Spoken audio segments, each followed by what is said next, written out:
फाहियान को मध्यकालीन भारत का महान इतिहासकार माना जाता है।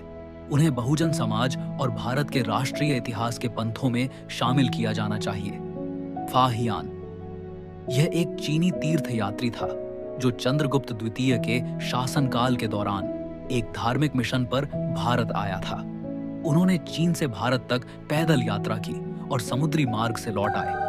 फाहियन जन्म 399 ईस्वी में पिंग्यांग वुयांग, आधुनिक लिनफेन सिटी, शांगसी में सांग ही के यहाँ हुआ था। फैक्सियन कम उम्र में ही अनाथ हो गए थे और उन्होंने अपना अधिकांश वयस्क जीवन बौद्ध मठों में बिताया। चीन की ठंडी रात और एक बेचैन आत्मा, चीन का चांगान नगर, शीत ऋतु की एक लंबी मौन रात। बौद्ध विहार के प्रांगण में जलते दीपक की लौ हवा के हल्के झोंके से कांप रही थी। उसी लौ की तरह कांप रही थी भिक्षु फाहियान की आत्मा। वह ध्यान मुद्रा में बैठा था, आंखें बंद थीं, पर मन अशांत। यदि बुद्ध की शिक्षाएं ही अधूरी हों तो मोक्ष का मार्ग कैसे पूर्ण होगा?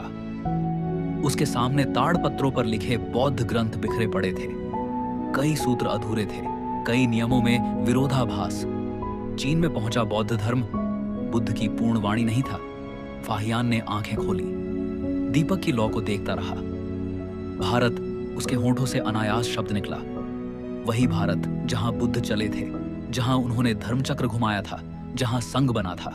उस रात फाहियान ने निर्णय लिया, ऐसा निर्णय जो उसके जीवन को ही नहीं, इतिहास को बदल देगा। वरिष्ठ भिक्षु से अगली सुबह। वरिष्ठ भिक्षु ताओ छेंग, फाहियान, तुम्हारे नेत्रों में आज भय नहीं, आग है। क्या सोच रहे हो? फाहियान शांत पर दृढ़ स्वर में, गुरुदेव, बुद्ध की शिक्षा अधूरी है। विनय पिटक के मूल ग्रंथ भारत में हैं। मैं उन्हें लाने जाऊंगा। विहार में सन्नाटा छा गया। ताओ छेंग, भारत, वह मार्ग मृत्यु से होकर जाता है। रेगिस्तान, हिमालय, डाकू, भूख, रोग। फाहियान मुस्कुराकर, यदि धर्म के लिए मृत्यु भी आए तो वह भी बुद्ध की करुणा ही होगी।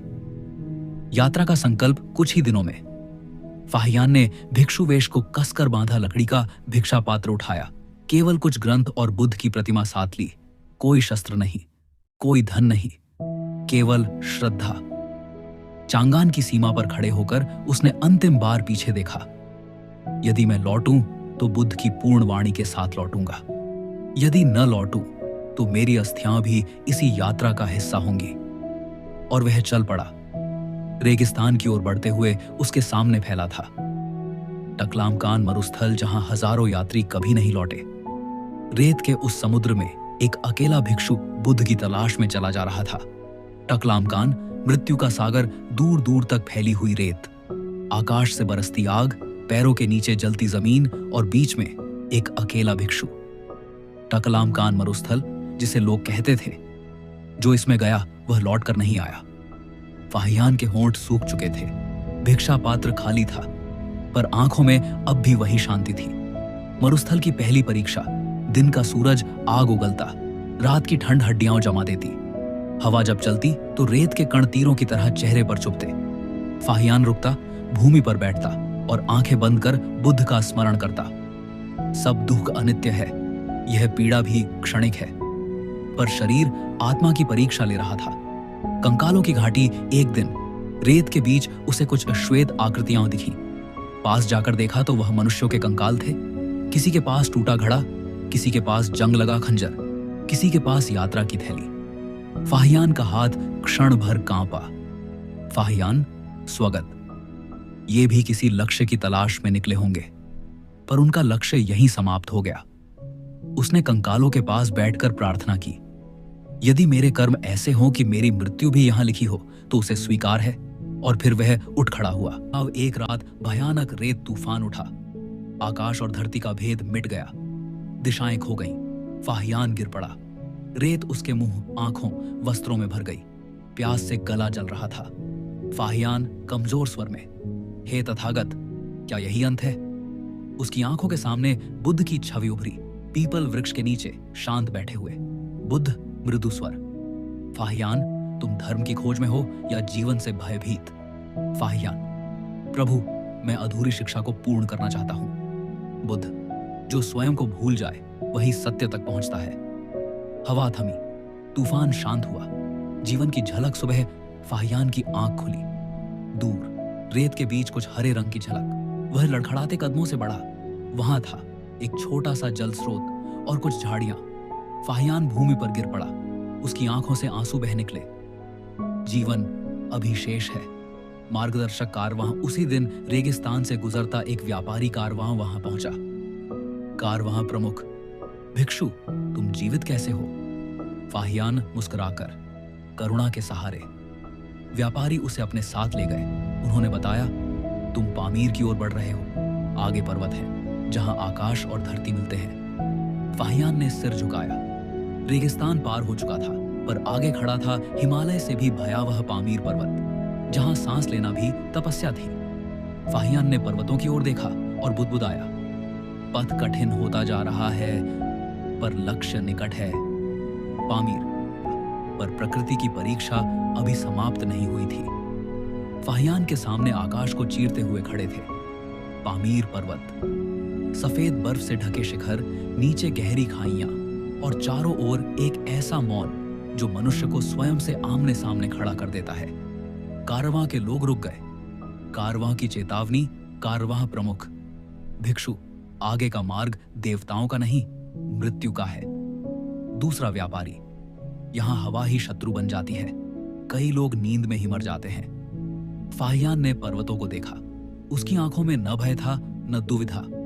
फाहियान शांत स्वर में, यदि शरीर यहां छूट भी जाए तो क्या हुआ? धर्म आगे बढ़ना चाहिए। कारवां वहीं से लौट गया और फाहियान अकेला आगे बढ़ गया। ऊंचाई बढ़ती गई, सांस भारी होने लगी। हर कदम जैसे छाती को चीर रहा हो। हवा सीटी की तरह बजती। कभी कभी ऐसा लगता मानो कोई अदृश्य शक्ति पुकार रही हो। रातें भयावह थीं। बर्फ पर सोते हुए यदि नींद गहरी हो जाए तो फिर आंखें कभी नहीं खुलती। फाहियान सोने से पहले अपने पैर जमीन पर पटकता, हाथों को रगड़ता और बुद्ध का नाम जपता। स्मृति का दीप एक रात, भयानक ठंड में उसकी उंगलियां सुन्न हो चुकी थीं। आंखों के सामने चीन का विहार उभर आया। गुरु ताओ छेंग, शांत दीपक, ग्रंथों की सुगंध। फाहियान स्वगत, यदि मैं लौट ना सका तो क्या किसी को मेरा नाम भी याद रहेगा? तभी भीतर से एक स्वर उठा, नाम नहीं, कर्म स्मरण किए जाते हैं। उसने आंखें खोली। ध्यान और परीक्षा एक संकीर्ण दर्रे में भयानक हिम तूफान आ गया। आगे बढ़ना असंभव था। फाहियान ने एक चट्टान की ओट ली, बैठ गया और ध्यान में चला गया। हवा बर्फ फेंक रही थी, पर उसके भीतर अद्भुत शांति थी। यदि यह शरीर यहीं समाप्त हो तो भी यह यात्रा व्यर्थ नहीं होगी। घंटों बाद तूफान थम गया। मृत्यु का साक्ष्य अगले दिन मार्ग में उसे जमी हुई बर्फ के नीचे एक मानव आकृति दिखी। पास जाकर देखा, एक यात्री जो शायद थक कर बैठा और फिर कभी नहीं उठा। फाहियान ने हाथ जोड़े। फाहियान, तुम भी किसी उद्देश्य से निकले होंगे। तुम्हारा अधूरापन मैं अपने कदमों से पूरा करूंगा। पर्वत का पार कई दिनों की यातना के बाद एक सुबह उसे दूर नीचे फैली हुई घाटी दिखाई दी। हवा कुछ हल्की थी, सांस सासान। फाहियान घुटनों के बल बैठ गया। उसकी आंखों से आंसू बह निकले। पर्वत झुक गए। अब पथ भारत की ओर है। पामीर पीछे छूट चुका था, पर आगे था गंधार प्रदेश, जहां बौद्ध धर्म एक नए रूप में फल फूल रहा था। फाहियान के सामने अब केवल मार्ग नहीं, इतिहास खुलने वाला था। गंधार, जहां बुद्ध पत्थरों में जीवित थे, पामीर की नीरव चोटियां पीछे छूट चुकी थीं। हवा में अब बर्फ की चुभन नहीं, बल्कि मिट्टी और हरियाली की गंध थी। फाहियान एक नई भूमि में प्रवेश कर चुका था, गंधार। यह वही क्षेत्र था जहां यूनानी कला और बौद्ध विचार एक दूसरे में घुलकर एक अनोखा रूप ले चुके थे। पहली दृष्टि जैसे ही वह एक नगर के समीप पहुंचा, उसकी दृष्टि ठिठक गई। पत्थरों में तराशी हुई बुद्ध की विशाल मूर्तियां, उनके चेहरे पर अद्भुत शांति, घुंघराले केश और वस्त्रों की सिलवटें मानो जीवित हों। फाहियान ने पहली बार बुद्ध को इस रूप में देखा था। फाहियान विस्मित स्वर में, चीन में बुद्ध को ऐसे नहीं देखा, यहां तो पत्थर भी ध्यान में है। गंधार का विहार, वह एक बौद्ध विहार पहुंचा। इन घंटी की मधुर ध्वनि, धूप की सुगंध और भिक्षुओं का शांत गान। स्थानीय भिक्षु, प्राकृत मिश्रित संस्कृत में, स्वागत है यात्री, कहां से आए हो? फाहियान, चीन से बुद्ध की पूर्ण वाणी की तलाश में। भिक्षु ने आदर से सिर झुकाया। ग्रंथों का पहला खजाना विहार के भीतर ताड़पत्रों से भरी अलमारियां थीं। विनय के कुछ अंश, सूत्रों की प्रतियां। फाहियान के हाथ कांपने लगे। फाहियान, क्या ये मूल ग्रंथ है? भिक्षु, कुछ प्रतियां भारत से आई हैं, पर मूल अभी भी गंगा के मैदानों में है। फाहियान ने ग्रंथों को माथे से लगाया। मेरी यात्रा व्यर्थ नहीं थी। यानी संस्कृति का संगम गंधार की गलियों में, कहीं यूनानी शैली के स्तंभ, कहीं बौद्ध स्तूप, कहीं व्यापारी, कहीं भिक्षुक धर्म। यहाँ युद्ध नहीं, संवाद था। एक वृद्ध शिल्पकार बुद्ध की मूर्ति गढ़ रहा था। फाहियान, आप बुद्ध को पत्थर में क्यों बांधते हैं? शिल्पकार मुस्कुराकर, ताकि जो चल न सके वह देख सके। फाहियान मौन हो गया। रात्रि का आत्मचिंतन। उस रात विहार के प्रांगण में चांदनी फैली थी। फाहियान अकेला बैठा सोच रहा था। बुद्ध केवल शब्द नहीं है, वे रूप, कर्म और करुणा भी है। पर भीतर से एक आवाज आई, शब्दों के बिना शिक्षा अधूरी है। आगे का मार्ग विहार के प्रधान भिक्षु ने कहा। प्रधान भिक्षु, यदि तुम बुद्ध की मूल वाणी चाहते हो तो तुम्हें मथुरा, वैशाली, पाटलिपुत्र और अंततः नालंदा जाना होगा। फाहियान ने प्रणाम किया। उसकी आंखों में अब लक्ष्य स्पष्ट था। गंधार ने उसे बुद्ध का रूप दिखाया। अब आगे भारत की धरती उसे बुद्ध का हृदय दिखाने वाली थी। मथुरा, जहां संघ सांस लेता था, गंधार पीछे छूट गया। फाहियान अब उस भूमि की ओर बढ़ रहा था जिसे लोग आर्यावर्त कहते थे। मार्ग बदल चुका था। पर्वत नहीं, बल्कि खुली सड़कें, खेत, नदियां और नगर। यह भारत था। भारत की पहली अनुभूति। सड़क के दोनों ओर हरे भरे खेत। किसान हल चला रहे थे, स्त्रियां कुओं से जल भर रही थीं, बच्चे मिट्टी में खेल रहे थे। फाहियान ठिठक गया। फाहियान, स्वागत। यह वही भूमि है जहां बुद्ध ने करुणा बोई थी। यहां जीवन, तपस्या और उत्सव दोनों था। मथुरा का प्रवेश। मथुरा के द्वार पर ऊंचे स्तूप, ध्वजाएं और घंटियों की ध्वनि। यह केवल नगर नहीं था, ये संघ का जीवित केंद्र था। विहारों में सैकड़ों भिक्षु, विविध देशों से आए साधक, संस्कृत, प्राकृत, पाली और अनेक भाषाएं। संवाद। भारतीय भिक्षु से भारतीय भिक्षु मृदु स्वर में। स्वागत है भिक्षु, आपका मुख थका है पर नेत्र प्रज्वलित। फाहियान, मैं चीन से आया हूँ, विनय पिटक की शुद्ध प्रतियों की तलाश में। भिक्षु मुस्कुराया। भारतीय भिक्षु, तो आप दूर से नहीं, समय से आए हैं। संघ का अनुशासन। फाहियान ने मथुरा में पहली बार देखा। भिक्षुओं का कठोर अनुशासन, भिक्षाटन की मर्यादा, सभा में समान अधिकार। यहाँ बुद्ध केवल पूजा नहीं थे, वे व्यवस्था थे। फाहियान मंत्रमुग्ध था। फाहियान, स्वागत। चीन में हमने धर्म अपनाया, यहाँ धर्म जिया जाता है। करुणा का साक्ष्य। एक दिन एक बीमार वृद्ध भिक्षु विहार के कोने में पड़ा था। कई युवा भिक्षु उसकी सेवा कर रहे थे। कोई जल पिला रहा था, कोई मंत्र पढ़ रहा था। फाहियान की आंखें भर आईं। यह करुणा ग्रंथों में नहीं, कर्म में है। अध्ययन और अभ्यास। मथुरा में फाहियान ने महीनों बिताए। विनय के नियमों को मूल रूप में सुना, शब्दों से अधिक भाव समझा। यहां से उसने कुछ दुर्लभ प्रतियां सुरक्षित की। पर प्रधान भिक्षु ने कहा, प्रधान भिक्षु, जो खोज रहे हो वह अभी अधूरा है। तुम्हें बुद्ध की जन्मभूमि देखनी होगी। अगला लक्ष्य नाम गूंजा। कपिलवस्तु, लुम्बिनी, वैशाली। फाहियान ने आंखें बंद की। मैं बुद्ध के पथ पर चल रहा। मथुरा ने उसे संघ का जीवन दिखाया। अब वह बढ़ने वाला था, बुद्ध की जन्मभूमि। और जहां एक राजकुमार बुद्ध बना था। कपिलवस्तु, जहां बुद्ध ने संसार छोड़ा। मथुरा की हलचल पीछे छूट गई। फाहियान अब उत्तर की ओर बढ़ रहा था। मार्ग शांत था, पर हर कदम इतिहास की धड़कन से भरा हुआ। ये वही दिशा थी जहां एक दिन एक राजकुमार ने संपूर्ण संसार का त्याग किया था। कपिलवस्तु की सीमा नगर के अवशेष दिखाई दिए। टूटे हुए स्तंभ, जर्जर प्राचीर और मिट्टी में दबा वैभव। कपिलवस्तु अब राजधानी नहीं था, स्मृति था। फाहियान ठहर गया।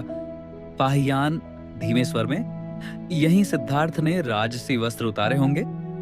महल का मौन, जहां कभी संगीत गूंजता था, वहां अब हवा भी धीरे चलती थी। एक वृद्ध साधु खंडहर के पास बैठा था। फाहियान, क्या यही शाक्यों का महल था? वृद्ध साधु, हाँ, यहां जन्मा था वह जो सबका हो गया। महान त्याग की कथा वृद्ध साधु ने बताया। पूर्णिमा की रात थी। यशोधरा सो रही थी। राहुल का मुख चांद जैसा था, पर सिद्धार्थ रुके नहीं। फाहियान की आंखें नम हो गईं। इतना बड़ा त्याग केवल करुणा ही करा सकती है। ध्यान स्थल महल से बाहर एक प्राचीन वृक्ष, कहा जाता था यहीं सिद्धार्थ अंतिम बार रुके थे। फाहियान बैठ गया। उसने आंखें बंद की। उसे लगा जैसे घोड़ों की टापें, जैसे श्वेत कंठक, जैसे मौन विदाई, आत्मसंघर्ष। फाहियान, स्वगत। यदि मुझे भी सब कुछ छोड़ना पड़े तो क्या मैं कर पाऊंगा? उत्तर भीतर से आया, तुम पहले ही छोड़ चुके हो। शाक्य संघ की स्मृतियां कपिलवस्तु में कुछ पुराने भिक्षु मिले। उन्होंने बताया, शाक्य गणराज्य बुद्ध का पारिवारिक संघर्ष, संघ की पहली स्थापना, फाहियान सब लिखता गया। यह केवल यात्रा नहीं थी, यह इतिहास का संरक्षण था। विदा का क्षण, प्रातःकाल, सूरज की पहली किरण खंडहरों पर पड़ी। फाहियान ने अंतिम बार पीछे देखा। यहाँ जन्म लेकर बुद्ध ने संसार छोड़ा, अब मैं उनके संदेश को संसार तक ले जाऊंगा। कपिलवस्तु ने उसे त्याग का अर्थ सिखाया। अब अगला पड़ाव था लुम्बिनी, जहां करुणा ने जन्म लिया। कपिलवस्तु से आगे का मार्ग और भी शांत था। न कोई नगर, न कोई कोलाहल, केवल वन, पक्षियों की ध्वनि और मंद बहती हवा।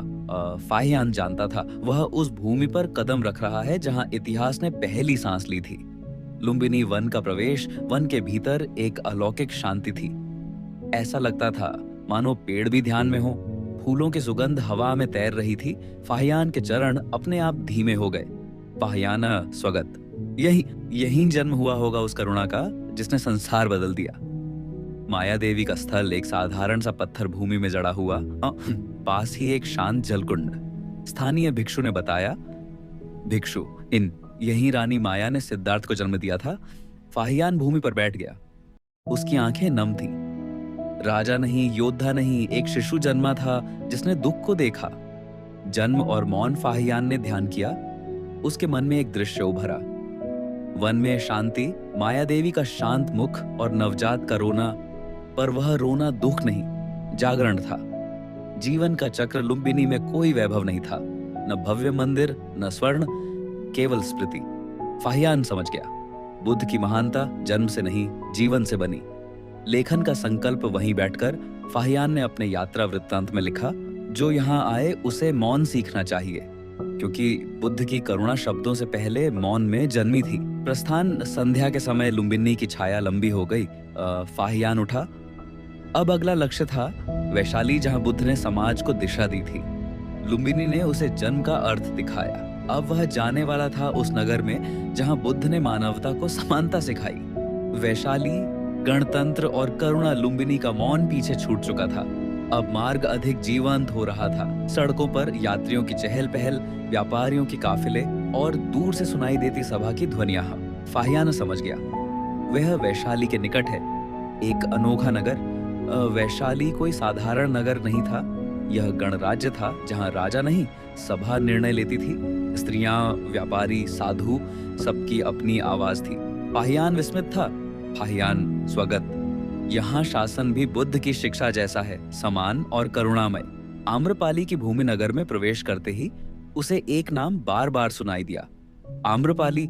स्थानीय भिक्षु ने बताया, भिक्षु, वह नगर वधू थी पर बुद्ध की शिष्या बनी। यही बुद्ध ने कहा, पवित्रता जन्म से नहीं, बोध से आती है। फाहियान का सिर श्रद्धा से झुक गया। ये भूमि भेदभाव नहीं जानती। कूटागार शाला नगर के बाहर एक शांत उपवन, कहा जाता था यहीं बुद्ध ने कई वर्षावास किए। फाहियान उस स्थान पर बैठा जहां कभी बुद्ध बैठे होंगे। हवा में अब भी धर्म की गूंज थी। संघ की महान घटना। एक वृद्ध भिक्षु ने कहा, वृद्ध भिक्षु, यहीं बुद्ध ने संघ को अंतिम उपदेश दिया था और यहीं उन्होंने कहा था, सब कुछ अनित्य है। फाहियान का हृदय कांप उठा। इतनी महान शिक्षा, फिर भी इतना सरल सत्य। वैशाली का आंसू नगर में एक स्थान था जहां लोग जल अर्पित करते थे। कहा जाता था जब बुद्ध ने वैशाली छोड़ने का निश्चय किया तो पूरा नगर रो पड़ा था। फाहियान ने जल अर्पित किया, उसकी आंखें भी नम थीं। अंतिम संकेत विहार के प्रधान भिक्षु ने कहा, प्रधान भिक्षु, यदि तुम बुद्ध की पूर्ण वाणी चाहते हो तो अब तुम्हें पाटलिपुत्र जाना होगा। वही ग्रंथ है, वही इतिहास है। फाहियान ने प्रणाम किया। वैशाली ने उसे समानता और अनित्यता सिखाई। अब अगला पड़ाव था पाटलिपुत्र, मौर्य साम्राज्य की धड़कन और बौद्ध ग्रंथों का केंद्र। पाटलिपुत्र, जहां इतिहास और धर्म मिले। वैशाली से निकलते समय गंगा की हवा फाहियान के चेहरे से टकराई। नदी चौड़ी थी, गंभीर थी, मानो समय स्वयं बह रहा हो। गंगा के उस पार उसे दिखाई देने लगा एक विशाल नगर। यह था पाटलिपुत्र, महानगर का प्रवेश। ऊंची प्राचीरें, लकड़ी और पत्थर, विशाल द्वार और चारों ओर व्यापारियों, सैनिकों, भिक्षुओं की भीड़। फाहियान विस्मित था। फाहियान, स्वागत। चीन में राजधानी भव्य है, पर यहाँ इतिहास बोलता है। अशोक की छाया नगर में प्रवेश करते ही उसे जगह जगह स्तंभ दिखाई दिए। उन पर खुदे थे धर्म के शब्द। एक स्थानीय भिक्षु ने बताया, भिक्षु, ये सम्राट अशोक के स्तंभ हैं। कभी यह नगर धर्म से शासित था। फाहियान ने स्तंभ को छुआ। शक्ति यदि करुणा से मिले तो संसार बदल सकता है। ग्रंथालय का चमत्कार। पाटलिपुत्र का विहार भव्य था। यहाँ सैकड़ों ग्रंथ सुरक्षित थे। ताड़पत्र, भोजपत्र, हस्तलिखित प्रतियां। फाहियान की आंखें चमक उठी। फाहियान, विनय पिटक, सूत्र पिटक, क्या ये मूल के निकट है? प्रधान भिक्षु, हाँ, कुछ प्रतियां सीधे मगध से आई हैं। लेखन और तुलना, दिन और रात। फाहियान ग्रंथों का अध्ययन करता, चीन में प्रचलित पाठ से तुलना करता। कई भेद, कई अधूरे अंश। उसका संकल्प और दृढ़ हो गया। मुझे मूल तक पहुंचना होगा। एक वृद्ध विद्वान, एक दिन एक वृद्ध भिक्षु आया। उसकी आंखों में अनुभव का सागर था। वृद्ध भिक्षु, तुम चीन से आए हो, पर जो खोज रहे हो वह केवल यहाँ नहीं। फाहियान, तो कहाँ भनते? वृद्ध भिक्षु, नालंदा, वह ज्ञान का महासागर है। आत्मसंवाद। रात को गंगा किनारे बैठकर फाहियान सोच रहा था, इतनी दूर आया हूं, पर अभी भी मंजिल शेष है। गंगा की लहरें उत्तर देती प्रतीत हुई। जो बहता है वही पहुंचता है। पाटलिपुत्र ने उसे इतिहास और ग्रंथों का द्वार दिखाया। अब सामने था नालंदा, जहां बुद्ध की शिक्षा विज्ञान बन चुकी थी। नालंदा, ज्ञान का महासागर। पाटलिपुत्र से निकलकर फाहियान का मार्ग धीरे धीरे पर्वतीय और हरे भरे मार्गों की ओर बढ़ा। हर सुबह कोयल की आवाज और नदी की हल्की धार उसे याद दिलाती कि वह ज्ञान की ओर बढ़ रहा है, जहां बुद्ध का संदेश पूर्ण रूप से जीवित है। नालंदा का पहला दृश्य पहली दृष्टि में उसने देखा। विशाल भवन, स्तूप और मंडप, भिक्षुओं का अभ्यास। छात्र अपने गुरु से पाठ सीख रहे थे। फाहियान के मन में विस्मय छा गया। फाहियान, कीन स्वागत। इतना विशाल ज्ञान, यहाँ हर पत्थर, हर दीवार धर्म का गान करती है। ग्रंथालय का चमत्कार। नालंदा में फाहियान ने देखा सैकड़ों ताड़पत्र और ग्रंथ। विनय पिटक की मूल प्रतियां, सूत्र पिटक की स्पष्ट लेखनी, अभिधम्म पिटक के गहन विश्लेषण। उसके हाथ कांपने लगे। वह जान गया कि यह वही स्थान है जहां से वह चीन में धर्म की पूर्ण और शुद्ध प्रतियां ला सकेगा। फाहियान मन में, अब मैं उद्देश्य में सफल हो सकता हूँ। बुद्ध की शिक्षा पूरे संसार तक जाएगी। छात्रों और गुरुओं का वातावरण। विहार के प्रांगण में छात्र मंत्र जप रहे थे। गुरु उन्हें मार्ग दिखा रहे थे। ध्यान और अध्ययन का अद्भुत तालमेल। फाहियान ने भी छात्रों के साथ बैठकर ध्यान किया। यह केवल अध्ययन नहीं, यह जीवित अनुभव है। लेखन और तैयारी। वह कई महीने नालंदा में रहा। ग्रंथों की प्रतियां बनाई। चीन में मौजूद ग्रंथों से तुलना की शुद्ध पाठ तैयार किया। फाहियान के कृत्य में केवल भिक्षुता नहीं थी, यह इतिहास और धर्म का संरक्षण था। विदाई और संकल्प। एक दिन प्रधान भिक्षु ने कहा, प्रधान भिक्षु, तुमने यहाँ ज्ञान का महासागर देखा, अब लौटने का समय है।